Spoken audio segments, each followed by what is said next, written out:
We now return to Minute by Minute on A&E.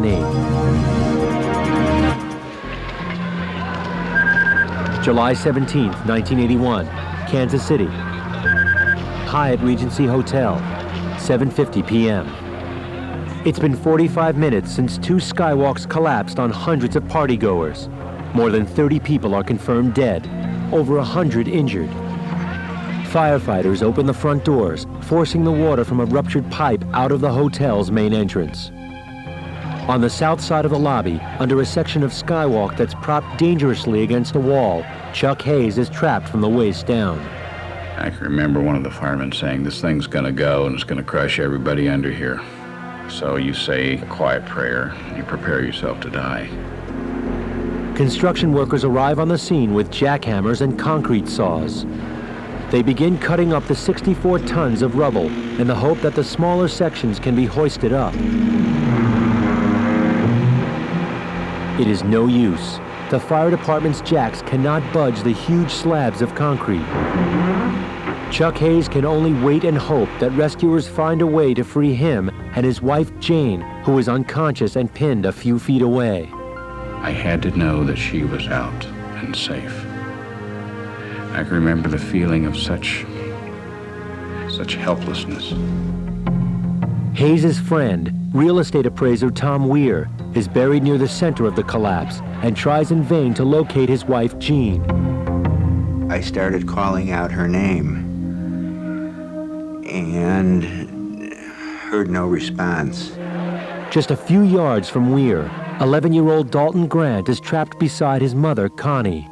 All of the victims buried alive cling desperately to the sound of each other's voices, but even whispering wastes precious air.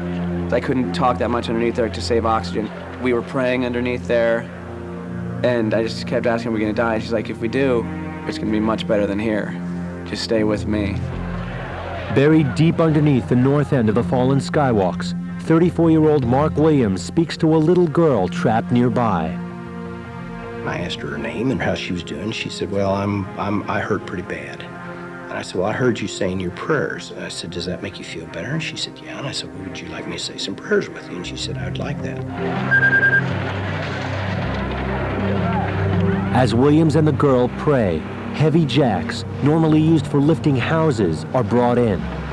Rescuers manage to raise the skywalk, pinning Chuck Hayes' shattered legs just enough to pull him and his wife to safety. When I was pulled out, my hands had constricted around a man's shoe. That shoe had to be pried out of my hands. And in that shoe was a foot and an ankle. And those are things you never ever forget. Hayes' wife Jane is almost totally crushed. She is given last rites at the scene before paramedics rush the couple to St. Mary's Hospital.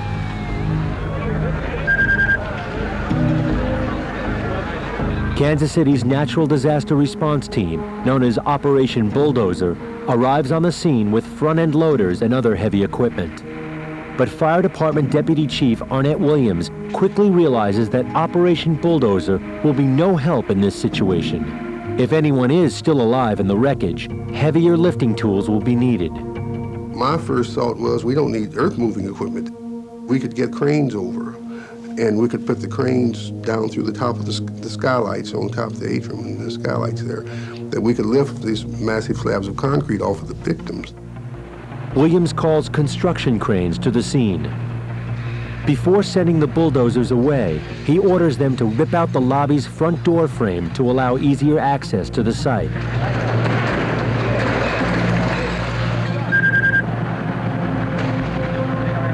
Inside the lobby, twisted under the center of the downed skywalks, his left leg crushed, Tom Weir is losing hope. Since the collapse, Weir has been trying to get a response from his wife, Jean, through the darkness. He has lost count of the number of times he has called out to her. Suddenly, I heard her voice say, "Tom Weir," and at that point, that was all that mattered. I think that probably was one of the saving graces of willingness on my part to do whatever I could to stay alive, because she was alive. it is just over 3 hours after the collapse. With most of the injured already transferred to area hospitals, a sense of futility has descended on the rescue effort. Firefighter Mark Graven passes what was once the lobby's main bar. He yells down into the debris, hoping to hear a response. I was walking across the top of the skywalks, and I heard this mumbling of, "Help, help." And a man with a jackhammer came over and started jackhammering. So I got on my hands and knees and just started cleaning the hole. KMBC TV reporter Michael Mahoney has returned to his studio and reports the breaking story to viewers across the country on the ABC News program Nightline.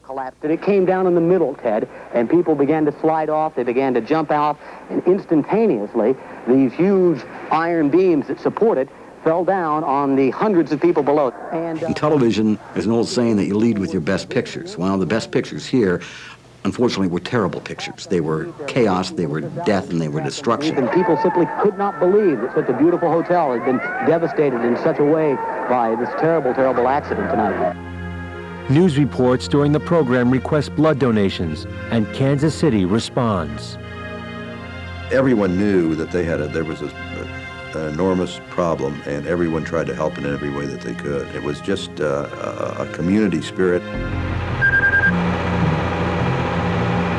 Firefighter Mark Graven finally squeezes his torso down through the debris and finds several victims, including Tom and Jean Weir.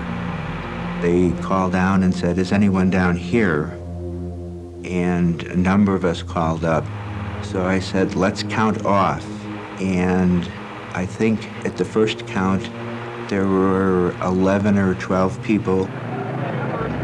Rescuers now know that some victims have survived beneath the rubble, but getting them out in time to save their lives will require heavy equipment and a lot of luck.